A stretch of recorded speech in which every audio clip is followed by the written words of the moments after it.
15,000 गोरखा सैनिक भारतीय सेना के अग्निवीर योजना की जगह रूसी सेना में शामिल हुए, लेकिन वो ये बात नहीं जानते थे कि रूस में उनका क्या हाल होगा। यूक्रेन से युद्ध लड़ने गए इन नेपाली सैनिकों की जिंदगी नरक बन चुकी है। रूसी सेना में शामिल होना इन नेपाली सैनिकों की सबसे बड़ी गलती बन गई।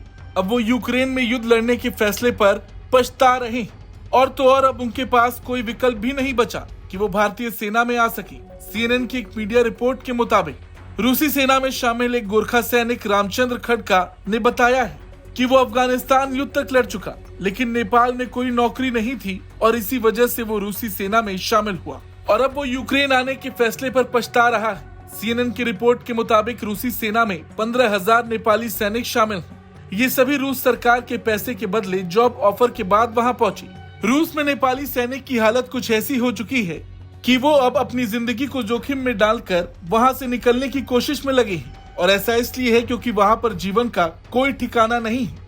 रही बात रूस की, तो रूस की सरकार ने ऐलान किया था कि वो कम से कम $2,000 हर महीने पैकेज दे रही है और रूसी पासपोर्ट देने का भी वादा किया गया था। ऐसे में ज्यादा पैसे के चलते कई नेपाली रूस गए। उसके पीछे एक वजह ये भी थी कि नेपाल में ज्यादा कुछ करने को नहीं है, मगर जो नेपाली सरकार ने दावा किया है वो रूस के दावों के बिल्कुल उलट है। कुछ वक्त पहले एक रिपोर्ट सामने आई थी जिसमें नेपाल सरकार ने एक चौंकाने वाला खुलासा किया था। नेपाल के विदेश मंत्री ने जानकारी दी थी कि सरकार को शिकायतें मिली हैं कि रूसी सेना में सेवारत लगभग 100 नेपाली लोग युद्ध के बीच लापता और घायल हैं।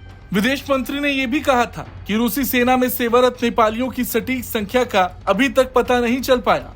वहीं नेपाल के मानवाधिकार गुटों और सांसदों का कहना है कि प्रचंड सरकार आंकड़े छिपा रही है। नेपाल में विपक्षी दल संसद में सवाल उठा रहा और कह रहा कि 14 से 15,000 नेपाली यूक्रेन में युद्ध के मोर्चे पर लड़ रहे।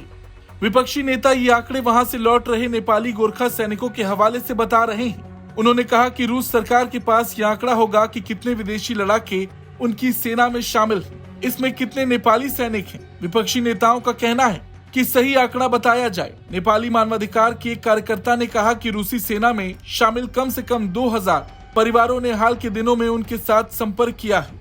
नेपाल सरकार ने रूस से गुहार लगाई है कि अभी तक इस दिशा में कोई प्रगति नहीं हुई। कुल मिलाकर देखा जाए तो रूस में फंसे नेपाली सैनिकों की जिंदगी का कोई पता नहीं चल रहा। खैर, इस खबर पर आपका क्या कुछ कहना है कमेंट करके जरूर बताएं। ब्यूरो रिपोर्ट, भारत तक।